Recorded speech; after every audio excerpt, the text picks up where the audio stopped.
Hi everyone, today I'm going to bring you along with us as we do a few things in the garden. We're going to be planting some corn and okra, and we're also going to trench up our potatoes. So first we're starting in these first two beds that we have in our in-ground garden area.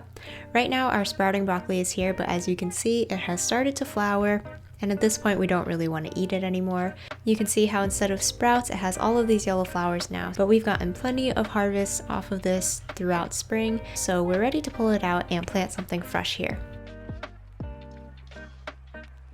We're just going to grab each plant by its stem at the base and just pull it out. These plants have gotten really massive. They've been here all winter and spring and they've gotten really big. We only have about 6 of these plants, but we have gotten so much food off of them. We really like them, and we even did a cooking video a few weeks ago using some of these sprouts. And I think this is definitely something we're going to plant again this fall. Besides pulling out these broccoli plants, of course there are plenty of weeds in there, so we're also going to work on clearing those out as much as possible in these 2 rows. And these 2 rows in the front here are going to be the rows for our corn, but we're not going to plant them all at the same time. We're going to plant one of the beds right now, and in the other bed we will plant a cover crop for now. For us it's going to be cowpeas, and in a month we'll go and plant corn again, and this way we kind of stagger our planting and have a succession of corn so that we don't get all of it at the same time. Another tip about planting corn is that you want to try and plant it in blocks instead of in just single rows, because sometimes corn doesn't pollinate super well and you'll get like an empty cob with no kernels on it. So if you plant it in blocks, then they'll be able to spread pollen onto each other's ears and you'll get much better success that way.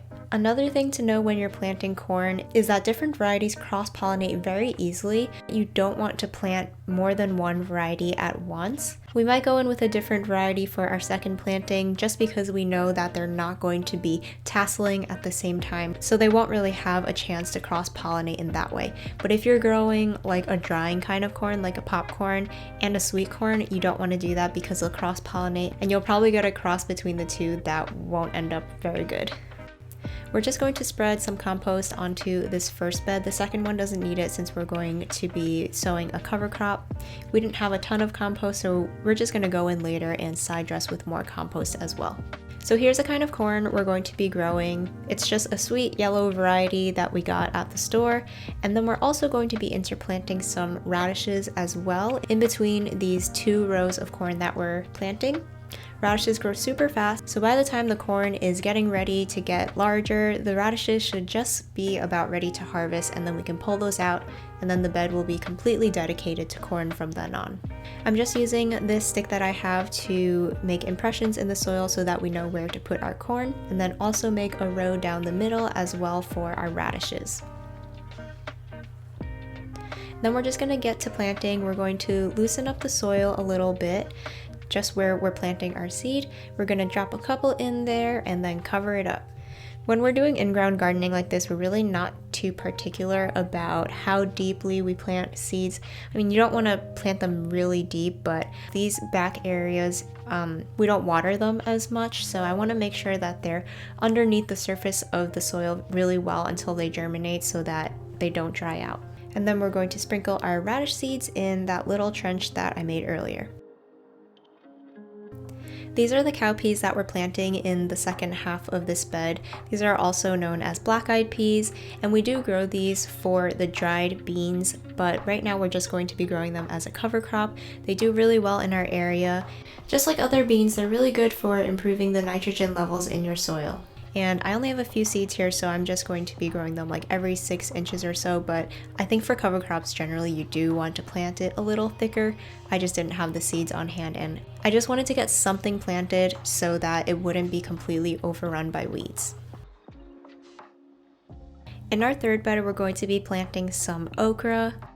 And I've soaked these seeds beforehand. This isn't completely necessary, but it does soften the shell of the seed so that you get a little bit better germination. I've had success with germinating these even without doing that, but if I have time or remember to do it, I will try to do this. At the end of this bed, I just wanted to show you, I have these couple of plants that I've left in here. The first one is a Bok Choy, which it looks nothing like a Bok Choy at this point, but it has already flowered and started to develop these seed pods, which I thought were really neat. So when I crack it open, you can see these immature seeds. So I'm just leaving that in there so that all these seed pods can dry up and I can collect the seeds. And then the other one is actually a rutabaga. So you can see the root down here, that's the part that you usually eat. And then it's thrown off this massive, thick flower stalk, and it's become this really tall plant with these yellow flowers. They look kind of like the bok choy flowers actually because they're both in the brassica family. And then after those flowers are done blooming, they also form these pods that kind of look like the bok choy ones. So it's kind of cool that they produce a very similar pod and have very similar seeds in the end. I just thought that was cool, so I wanted to share that with you guys. So now moving on to planting the okra. Again, we're just going to loosen up that soil a little bit and put a few of those seeds into the hole and plant them.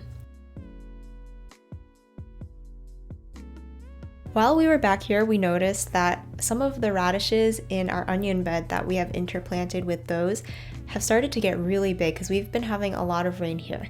So we noticed that some of them were ready to harvest and we went ahead and pulled a few. And this is our first radish harvest of the spring, so we're really excited about that and they look really good. And we have plenty more in there that we're going to leave to get a little bit bigger. But this is just one of the best spring crops you can grow because it is so quick, and as you can see, we like to interplant it with a lot of our warm weather crops because they just grow so quickly, and then you can pull them out before the other stuff is mature.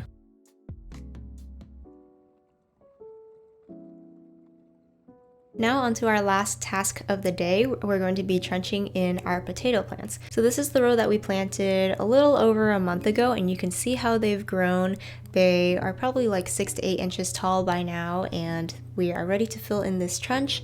So I'm just going to take the rake and cover up the foliage. You don't have to worry about damaging the plants. They are pretty hardy, and it's okay if they're not completely buried as well, but just helping to bury a little bit of that stem. This plant will put out more roots, which will turn into potatoes. So it's supposed to give you a higher yield of potatoes. So this is what it looks like at the end, and that's all we have for today. So thank you guys for watching, and we'll see you again next time.